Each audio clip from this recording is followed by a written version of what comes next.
దక్షిణాదిలో ప్రధాని మోదీ పర్యటన కొనసాగుతోంది. ఇవాళ జగిత్యాలలో బీజేపీ నేతలు నిర్వహించనున్న సభలో ప్రధాని మోదీ హాజరు కాబోతున్నారు. రాజ్భవన్ నుంచి బేగంపేట ఎయిర్పోర్ట్కు వెళ్లి అక్కడి నుంచి జగిత్యాల సభకు మోదీ వెళ్తారు. ఇక 5 రోజుల దక్షిణాది రాష్ట్రాల పర్యటనలో 3 రోజులు తెలంగాణకే కేటాయించారు. తెలంగాణలో మెజారిటీ స్థానాలు దక్కించుకోవడం లక్ష్యంగా బీజేపీ ప్రచారం కూడా నిర్వహిస్తోంది.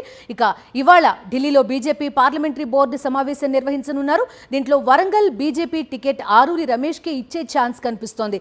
ఇక ఖమ్మం సీట్ని జలగం వెంకట్రావు, వినోద్రావు పేర్లు ఈ ఖమ్మం సీట్కి పరిశీలిస్తున్నట్టుగా కూడా సమాచారం.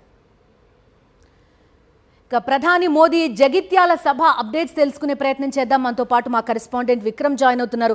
విక్రమ్, చెప్పండి, ఒక అంశం, ఇప్పుడు వరుసగా 5 రాష్ట్రాల్లో ఆయన ఎన్నికల ప్రచారం చేస్తున్నారు. తెలంగాణకి ఎక్కువ డేస్ కేటాయించారు. అంటే ఎంత హోప్ పెట్టుకున్నారు అనేది తెలంగాణ పైన ఒక ఇది. దాంతో పాటుగా బీఆర్ఎస్ నుంచి ఎవరైతే నాయకులు వస్తున్నారో వాళ్ళకే ఎక్కువ మందికి టికెట్లు ఇస్తున్నారనే ఒక విమర్శ కూడా ప్రధానంగా రాష్ట్ర బీజేపీ ఎదుర్కొంటోంది. ఎలాంటి అప్డేట్స్ ఉన్నాయి?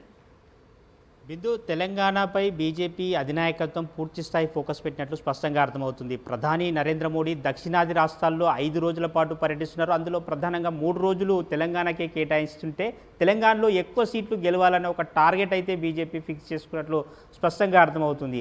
అందులో ప్రధానంగా చూసుకోవచ్చు, బీఆర్ఎస్ నుంచి వచ్చిన వారికి టికెట్లు ఎక్కువగా కేటాయించారన్న ఒక విమర్శనైతే బీజేపీ ఎదుర్కొంటున్న పరిస్థితి అయితే ఉంది.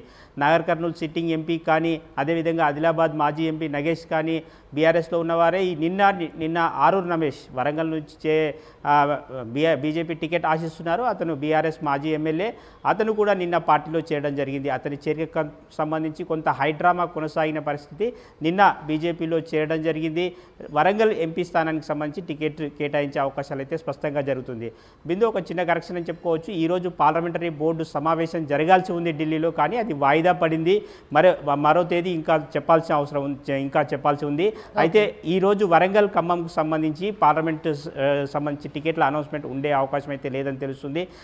వరంగల్కు సంబంధించి ఆరూరి రమేష్ పేరు దాదాపుగా ఖరారైనట్టు తెలుస్తుంది. అదేవిధంగా ఖమ్మంకు సంబంధించి జలగం వెంకట్రావు పేరు ఖరారయ్యే అవకాశం అయితే స్పష్టంగా కనిపిస్తుంది అని చెప్పుకోవచ్చు.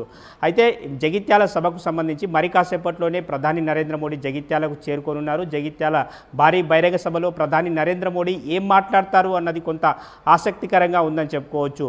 ఒకవైపు కవిత అరెస్టుకి సంబంధించి వ్యవహారం కొనసాగుతుంది. లిక్కర్ కేసుపై ఏమైనా స్పందిస్తారా ప్రధాని నరేంద్ర మోడీ? అదేవిధంగా గత 10 ఏళ్ల కాలంలో తెలంగాణకు ఏ శాఖలకు ఎంత కేటాయించారు, నిధులు ఏం కేటాయించాము అన్న వివరాలు కూడా తెలిపే అవకాశం ఉన్నట్టు స్పష్టంగా అర్థమవుతుంది. మొత్తంగా తెలంగాణలో మెజారిటీ స్థానాలు 17 పార్లమెంటు స్థానాల్లో మెజారిటీ స్థానాలు దక్కించుకోవాలని చెప్పి బీజేపీ పావులుకవుతుంది. అందులో భాగంగా 15 పార్లమెంటు సీట్లకు ఇప్పటికే అభ్యర్థులను ప్రకటించి ప్రచారాన్ని ముమ్మరం చేస్తున్న పరిస్థితి అయితే ఉంది. ఇంకా 2 స్థానాలకు సంబంధించి అభ్యర్థుల ప్రకటన పార్లమెంటరీ బోర్డు సమావేశం జరిగిన తర్వాతనే ప్రకటించే అవకాశం ఉంది. బిందు. Okay Vikram, thank you.